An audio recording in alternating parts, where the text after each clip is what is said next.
Jemi në studio me McDaniel E Phillips, drejtori i projektit të Dishepullimit në organizatën Radiofonikle Transworld Radio Kanada, misionar që prej vitit 1983 me Transworld Radio, një organizatë e cila ekziston që të arrijë botën për Jezus Krishtin. Fushatat e ungjillizimit globale të kësaj media përfshijnë miliona njerëz në më shumë se 160 vende me të vërtetën biblike. Për më shumë se 60 vjet, Zoti ka mësuar Transworld Radio të ndihmojë duke drejtuar njerëzit nga dyshimi në vendim e pastaj në dishepullizim. Mirë se erdhe në studio.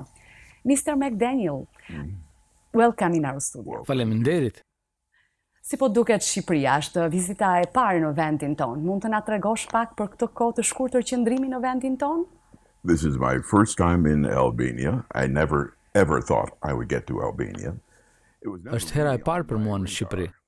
Dhe kurrë nuk e kam menduar se do të vija një ditë. As radari nuk ma kapte dhe as pse kam udhëtuar dhe jetuar kudo nëpër botë. Deri ditën që kam takuar John nga Words of Hope, i cili ka qenë në Shqipëri dhe kishte sjellë Dishepullizimin thelbësor me vete. Gjithashtu mora dhe një telefonat nga Roni, i cili më tha se mund të jetë një ndihmë për ne, kështu që a mund të vish dhe të na tregosh pak më shumë? Dhe ja ku jam. Dhe është vërtet kënaqësi të të kemi dhe në studion e programit ton. A mund të na tregoni pak për udhëtimin tuaj me Transworld Radio? Keni shumë vite duke shërbyer në këtë organizatë. Si do ta cilësonit këtë udhëtim? Well, I'm going to go back before the beginning. I was a broadcaster. Do kthehem mbrapa në kohë, që në fillimet e mia. Kam qenë speaker në Kanada për vite si në radio, ashtu edhe në televizion. Por nuk isha as si krishter, as besimtar dhe as ndjekës i Jezusit, derisa u martova dhe lindi fëmia e parë. And after I had my first child, I never wanted to be a Christian. Various reasons, but it was essentially As nuk doja që të bëhesha i krishter. Për shumë arsye, por kryesorja sepse doja të bëja atë që unë doja vetë. Dhe nuk doja askënd të më impononte apo të më vendoste standarde për jetën time. Gjithsesi, nëna ime ishte besimtare dhe një grua lutëse. Kam 6 motra e vëllezër dhe ajo lutej për gjithë secilin për të bërë pjesë e mbretërisë. Nuk është se na ungjillizonte, por thjesht lutej për ne. Në moshën 28 vjeçare u dorëzova dhe përdor këtë fjalë si mënyrë shqiptimi sepse nuk ishte rast i tillë si "Okej, po të bëj një nder dhe po ta jap jetën time ty." Por ishte një rast realizimi se gjithçka Jezusi kishte thënë për mua ishte e vërtet dhe nuk ishte se ishte diçka e bukur. And it wasn't very pretty. And the only option that I could see, if I wanted to be a different person, then I needed Jesus to do that for me. Now, E vetmja mundësi që shihja se nëse doja të isha një person ndryshe, atëherë kisha nevojë për Jezusin të më ndryshonte. E thënë ndryshe, kisha 3 kushte. Kushti i parë ishte që të bëhesha speakeri më i mirë që ka ekzistuar ndonjëherë. Kushti i dytë, nuk do të predikoja asnjëherë. Dhe kushti i tretë, misioni as që bëhe fjalë. Ndaj thash Zotit, nëse ti do më plotësosh 3 kushtet e mia, ja se çfarë do të bëj unë. Do të studioj fjalën tënde. Do të meditoj mbi të dhe do të bindem fjalës tënde. Bazuar tek Josueu 1:8. Chapter 1 and verse 8. And so I started. And within the first year of my walking with Christ, I no longer wanted to be the best broadcaster in the world. It just vanished. Secondly, Dhe në vitin e parë të ecjes sime me Zotin, nuk doja më të isha speaker më i mirë në botë. Ishte zhdukur kjo dëshirë nga unë. E dyta, një natë më mori në telefon një grua nga audienca, e cila çfarë nuk po kalonte në jetën e saj. Ishte pothuajse mesnat dhe gati për ta mbyllur. Dhe në zemrën time i thash Zotit, me të vërtet nuk dua të flas me këtë grua. Është shumë vonë. Jam i lodhur dhe thjesht dua të iki në shtëpi. Menjëherë e ndjeva në frymë se duhet të thoja, Zot më fal. A dëshiron ti të përfshihesh në këtë situatë? Dhe më pas e kuptova kur gruaja më pyeti, a mund të më ndihmoj feja? Dhe ju përgjigja, jo zonjë. Feja nuk mundet, por Jezusi po. The short story, she made a profession of faith over the phone. Scared me. She didn't live in my town. I did not know this woman. I did not know anybody in the town where she lived. Shkurtimisht trofeu besimin e saj nga telefoni dhe më trembi. Nuk jetonte në qytetin tim. As nuk e njihja fare këtë grua dhe as njihja njerinë në qytetin ku ajo jetonte, por e dija mirë se dikush duhet të gjendej pranë saj dhe të ecte me të. Gjeta dikën në atë qytet dhe ai kishte pyetjet e veta sepse më kishte parë në televizion çdo natë dhe ishte pak e çuditshme t'i kërkoja diçka të tillë. Më pyeti: "A jemi të vërtet besimtar?" I thash: "Po, jam ndjekës i Jezusit." "Mirë atëherë, do të të ndihmoj me kënaqësi." Atëherë ai kishte treguar pastorit të tij dhe pastori i tij më kërkoi: "A mund të vish dhe të ndash dëshminë tënde me ne?" I thash: "Jo, nuk bëj predikime." Por ai më tha: Jo, nuk duam që të predikosh, thjesht të ndash dëshminë." "Kaq?" e pyeta. "Okej, atëherë." Pak më vonë më telefonoi për të më thënë se burrat nga fshati tjetër kanë dëgjuar se do të vish te kisha dhe duan të vinë. Dhe më pyeti nëse isha okay. "S'ka problemi", thash. Para se të arrija, më mori sërish dhe më tha se gratë kanë dëgjuar se do vish në kishë dhe ato duan të marrin pjesë. Arrita në kishë. Dola në podium dhe ula pas një orë. Se kam iden se çfarë thash, por gjithçka mund të them është se po përjetoja atë që Pietri përjetoi. I can only say it was my Peter experience. You know, Peter filled with the Spirit begins to speak to the crowd. When I got out of the pulpit, there was a lady walking up the aisle. Pietri u mbush me frymën e shenjtë dhe filloi të fliste turmës. Sa po zbrita nga podiumi, një grua po ecte drejt meje dhe e vetmja gjë që më kujtohet prej saj është se kishte flokë gri. Ishte moshuar dhe po qante. Lotët po i rrithnin në fytyrë. Erdhi më kapi dorën dhe më tha: "E mbaj më të mirë herën e parë që ju kam parë në televizion dhe kam thënë: Zot, ka diçka të veçantë në këtë njeri dhe dua që të bëhet besimtar." Dhe kështu fillova të lutesha për ty. Dhe ja ku je ti, përgjigjja e lutjeve të mia. Vitet e ardhshme fillova të predikoja në qindra kisha, derisa dikush më foli për organizatën Transworld. Organizatë për të cilën se kisha dëgjuar kurrë më parë. Ishte organizatë amerikane dhe nuk është se jam shumë pas tyre, apo krishtërimit amerikan, ndaj nuk e mora fare seriozisht. Në fakt, kisha ku po shkoja më thanë se s'ke pse të merresh me ato gjëra. Ke punë plot në kishë. There was almost like a compulsion that I needed to check it out. Por, ishte pak a shumë si një komponim të cilit duhet të hitja një sy. Dhe mësova se ishte një agjenci misioni. Dhe më thanë shko në shtëpi dhe lutu për të, sepse duhet të ngresh vetë suportin nëse do bëhesh pjesë e saj. E mbaj mend se i thash, s'kam nevojë të lutem për këtë gjë. Kam një marrëveshje me Zotin. Nuk është se i kam plotësuar dy kushtet e para, por shpresoj që këtë po. U largova nga i takim dhe thash: Zot, nuk jam për mision. I am not missionary material. And I started doing things and going places that no self-respecting missionary would ever do. I said, Lord, there you go. You see, you've got the wrong man. Dhe përfundova duke shkuar në vende që nuk kam pik respekti për misionarët. Ndaj thash, Zot, e shikon që ke zgjedhur personin e gabuar, por ai vazhdoi të më zmraps. E të më zmraps derisa u dorëzova. Në vitin 1983 ishim autorizuar si misionar nga një organizatë misionare nga Amerika e Veriut.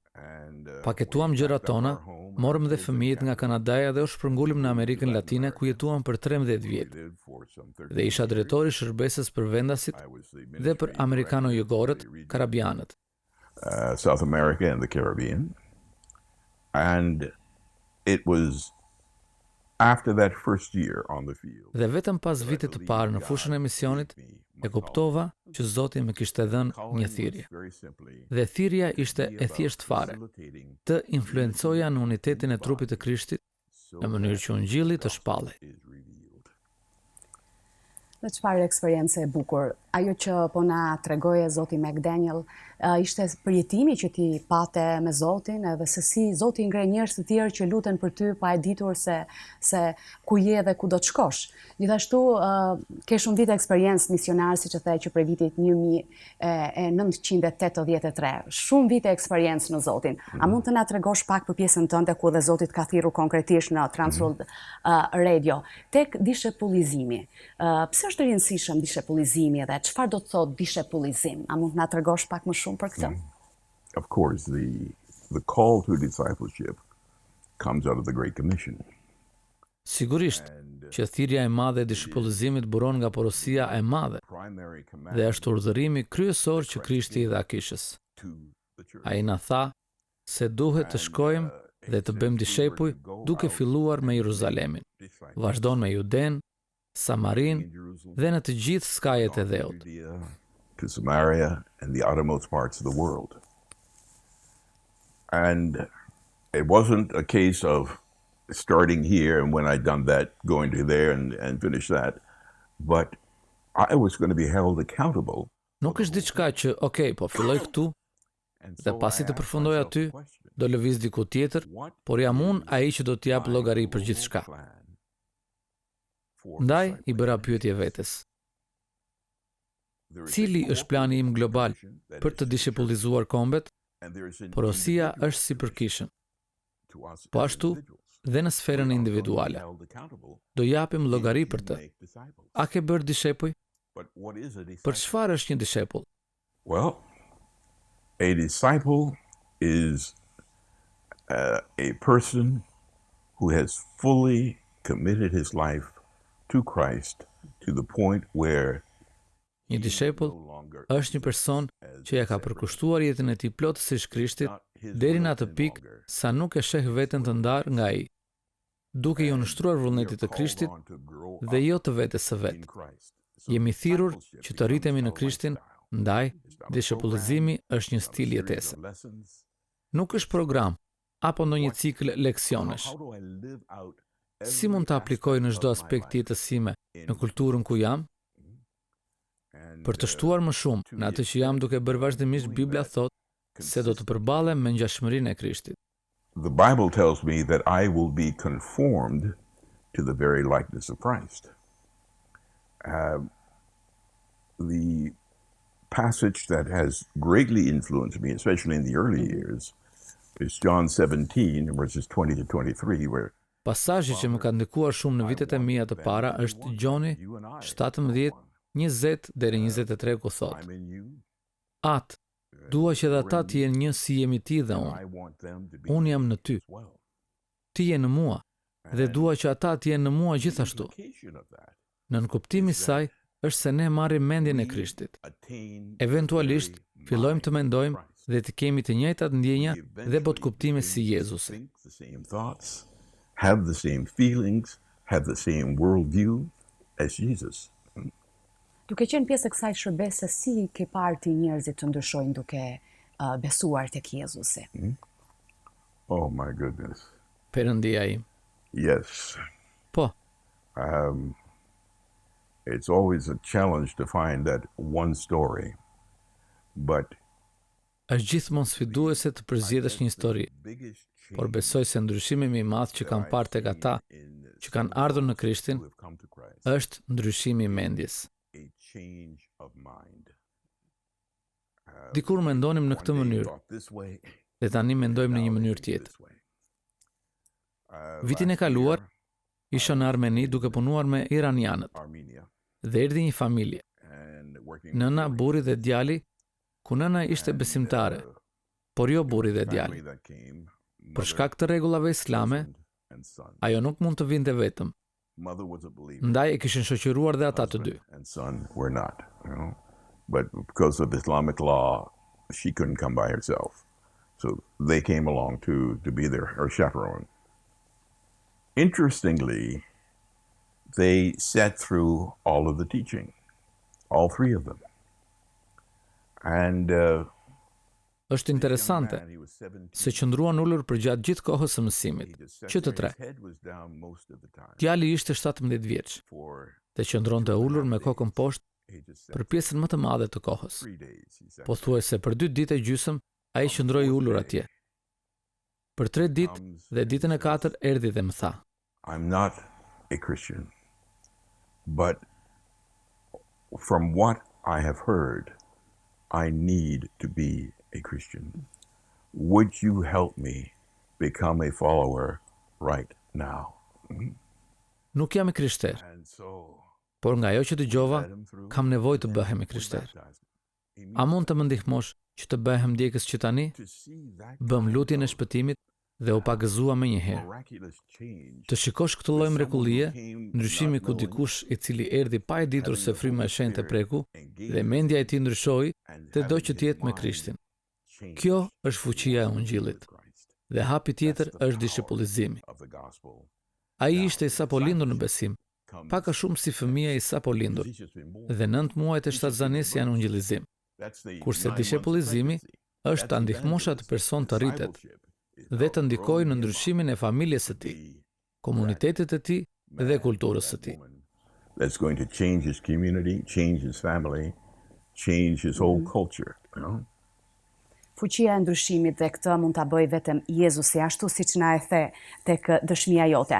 Si është të besosh tek Jezusi çdo ditë? A mund na tregosh pak më shumë për këtë?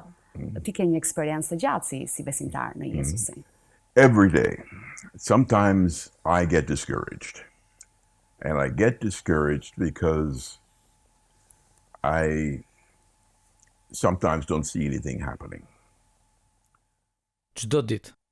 Por ka raste që dekurajohem, dhe dekurajohem sepse nuk shoh ndonjë gjë të ndodhë. Kam jetuar për 10 vjet në Singapur, dhe për gjatë asaj kohe, organizata ime pati ndryshime të mëdha, dhe një ditë kisha punë dhe të nesërmen më pushuan. Pa asnjë shpjegim, ose pa asnjë fjalë nga drejtuesit, për të më thënë se po bënin disa ndryshime. Seriozisht fillova të mendoja se ndoshta koha ime mbaroi. Por gruaja ime merrej me fëmijët dhe ishte shumë e lumtur në shërbesin e saj. She was very happy with what she was doing, so I would need to do something. I was seconded to the Bible Society. The Bible Society gave me an opportunity to see. Kisha nevojë të bëja diçka dhe u përfshiva me shoqërinë biblike. Shoqëria biblike më dha mundësinë për të parë elemente të tjerë të kishës dhe të zbuloja që Zoti ka njerëzit e tij edhe atje. Pas 4 vitesh, me shoqërinë biblike e dija se po arrija në fund të eksperiencës sime atje. Një drejtues i ri erdhi në Singapur nga Transworld Radio dhe më tha, duam që të kthehesh dhe ja se çfarë do na pëlqente të bëje. E pyeta, a je i sigurt? Po, tha, kam folur me të gjithë dhe kanë rënë dakord.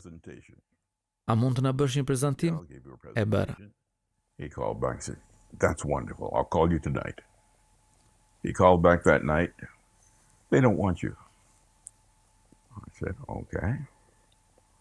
Then I got a call from our headquarters where they were launching a school project in Africa and using media. Më mori në telefon dhe më tha, ishte e mrekullueshme. Do të marr më vonë sonte. Më mori në mbrëmje dhe më tha, nuk të pranua. Thash, mirë. Mora një telefonat tjetër nga zyra jonë qendrore, të cilët po nisnin një projekt për një shkollë për fëmijët në Afrikë dhe kishin nevojë për median dhe më kërkuan nëse mund të shkoja t'i ndihmoja. Dhe minutën e fundit më thanë, jo, nuk kemi nevojë për ty.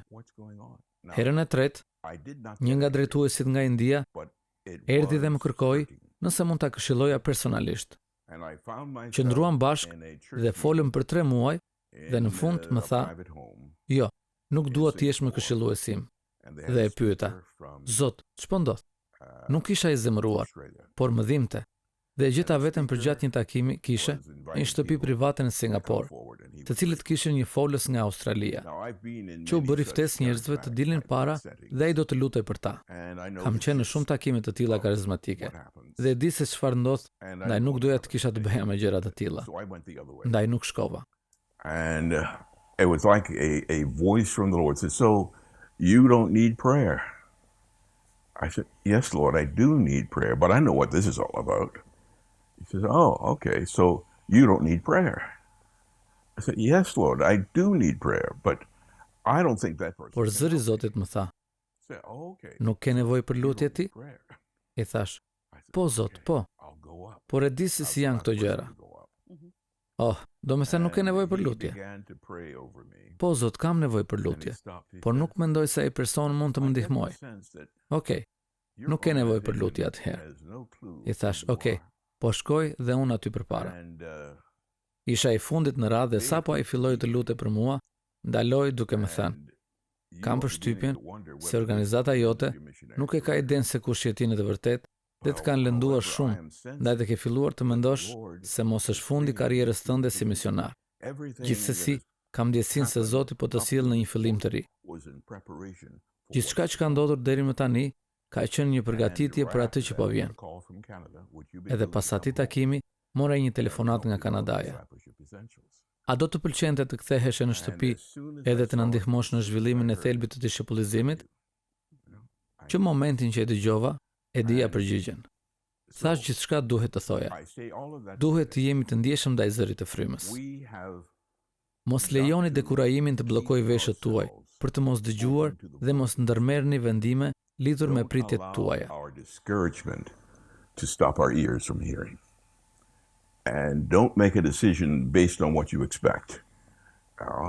Make that decision with your expectation on God. Merreni vendimin me pritshmëri në Zotin. Edhe pse isha i lënduar, nuk isha i zemëruar, dhe më në fund Zoti u shfaq duke më thënë, "Kjo është ajo që kam për ty."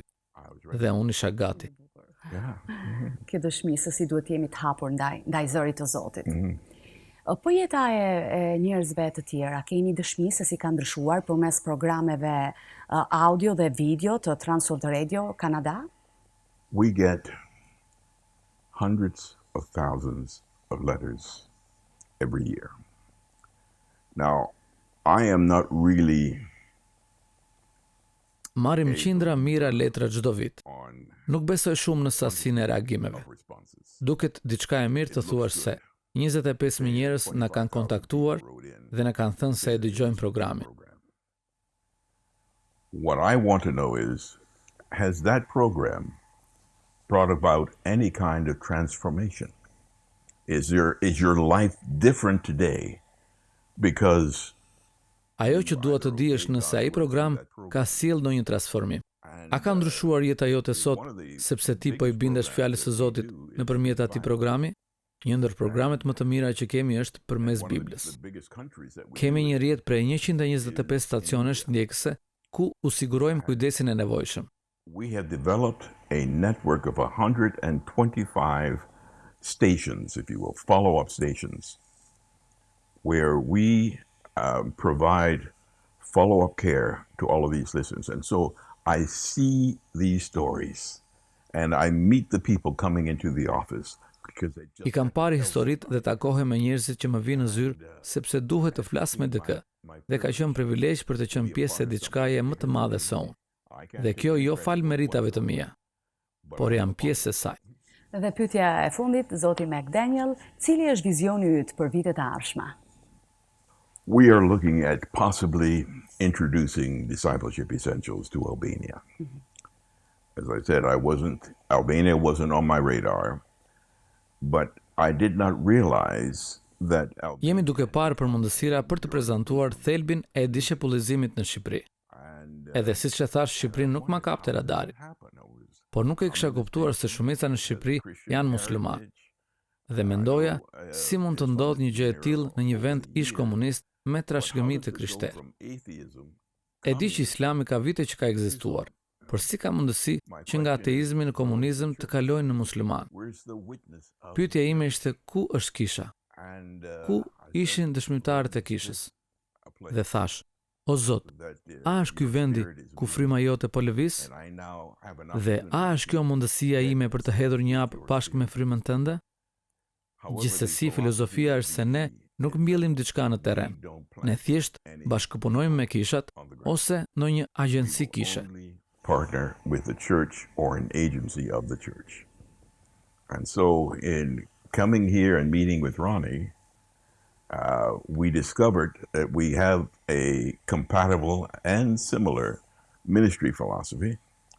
Ndaj, kur erdhëm këtu dhe u takuam me Ronin, zbuluam se kemi të njëjtën përputhshmëri dhe ngjashmëri filozofike të shërbesës. Po ashtu, kemi përputhshmëri dhe botkuptim të ngjashëm për dishepullizimin si një natyrë ngjeshëse. Dishepullizimi ka të bëjë me gjithçka në çdo aspekt. Nga eksperienca, kisha ka nevojë të dishepullizojë njerëzit. Punë e cila kërkon drejtues dhe zhvillim. Duke ditur se Roni ka pasur mundësinë e dishepullizimit me afganët në gjuhën farsi, mendoj se do të ketë një ndikim të madh në këtë vend. Dhe ashtu siç folëm edhe pak dje, do të eksplorojmë më shumë a ka drejtues individual këtu në Shqipëri që Zoti i ka thirrur dhe dëshirojnë të shohin një lëvizje frymërore dhe të shumë fishojnë dishepuj nga marrëdhëniet në grupet e vogla të dishepullizimit. And they have a vision to launch a spiritual movement of multiplying disciples through small group relational discipleship. Dhe ne në fakt lutemi që Zoti, fryma e Zotit të lëviz në Shqipëri dhe në fakt është duke lëvizur. Dua të falenderoj për këtë intervistë e për atë çfarë ndave nga zemra jote për ne sonte. Faleminderit. Miq, mos u largoni, rikthehemi pas pak në studio.